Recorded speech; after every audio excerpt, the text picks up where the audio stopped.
BJP ने आज अपने उम्मीदवारों की पहली सूची जारी की और उस सूची के साथ ही बवाल भी हो गया।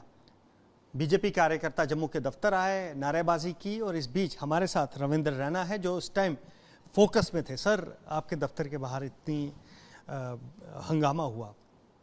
बीजेपी एक अनुशासित पार्टी है और ऐसे दृश्य बीजेपी में कम ही देखने को मिलते हैं या नहीं मिलते, पर ऐसा क्या, क्योंकि आपने कुछ कार्यकर्ताओं से भी बात की, ऐसा क्या गुस्सा था लोगों में और अब बीजेपी से कैसे इस सिचुएशन को कैसे डील करेगी? भारतीय जनता पार्टी दुनिया का सबसे बड़ा राजनीतिक संगठन है और देश के साथ साथ जम्मू कश्मीर में भी भारतीय जनता पार्टी का बहुत विस्तारित ऑर्गेनाइजेशनल स्ट्रक्चर है।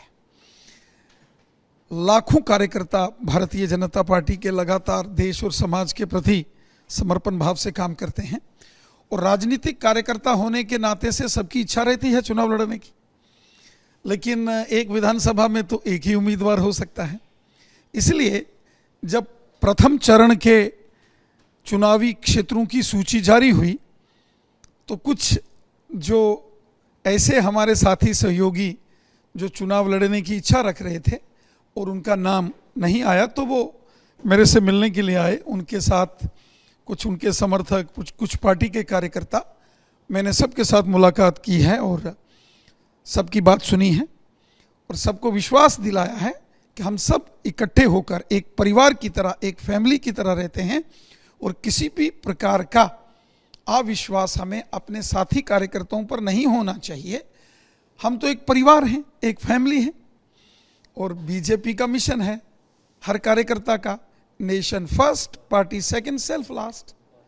हम तो देश और समाज के लिए समर्पित भावना से काम करते हैं। तो सब कार्यकर्ता संतुष्ट हुए और सब ने जो है बड़े श्रद्धापूर्वक आदर भाव से हमें हमारी बात सुनी और बात मान ली। पर रविंद्र जी, उनकी दिक्कत पार्टी कार्यकर्ताओं से नहीं है, उनकी दिक्कत तो ये है कि जो पैराशूट से नेता आए हैं वो दिक्कत, क्योंकि कुछ लोगों ने खुलकर आरोप लगाए कि पैराशूट से नेता आए हैं। देखिए, कार्यकर्ता नया हो पुराना हो, जो पार्टी में है वो पार्टी के लिए समर्पित भाव से काम करते हैं। हमारे सभी कार्यकर्ता जो पुराने कार्यकर्ता हैं उनका बहुत मान सम्मान, आदर भाव पार्टी में होता है और जो नए कार्यकर्ता हैं उनकी संभाल करना भी पार्टी का काम है। और चुनाव में जब सर्वे किया जाता है, पार्टी के पोलिंग बूथ, शक्ति केंद्र, मंडल, जिला के कार्यकर्ताओं से, उस विधानसभा के कार्यकर्ताओं से चर्चा होती है तो एक मत बनाने की कोशिश होती है और भारतीय जनता पार्टी अपने कार्यकर्ताओं को विश्वास में लेकर काम करती है।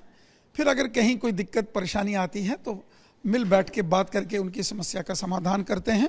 हमारे लिए सबकी इज्जत है, पुराने कार्यकर्ताओं की भी इज्जत है, जो नए कार्यकर्ता हैं उनका भी सम्मान है। तो माना जाए कि अब मामला, जी हाँ, मैंने एक एक करके सभी कार्यकर्ताओं से मुलाकात की है, सबकी बात सुनी है और सबको विश्वास दिलाया है कि हम सबको मिलकर एकजुट होकर पार्टी की जीत के लिए काम करना है। तो क्या लिस्ट में कुछ चेंज होंगे क्या? देखिए, अभी तो प्रथम चरण की लिस्ट आई है, फिर दूसरे चरण की लिस्ट और तीसरे चरण की भी लिस्ट आएगी। एक लिस्ट में एक नाम पर काफी चर्चा थी, जो लिस्ट में नहीं था, वो आपका नाम है। तो आप कहां से चुनाव लड़ रहे हैं, आप कहां से प्रत्याशी बने? मैं भारतीय जनता पार्टी का एक समर्पित कार्यकर्ता हूं। पार्टी अध्यक्ष होने के नाते से मैं जम्मू कश्मीर की 90 की 90 सीटों पर चुनाव लड़ूंगा।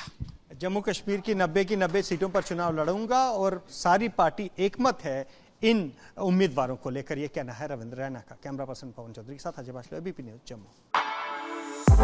For exclusive and insightful videos, subscribe to our new channel ABP Live Premium.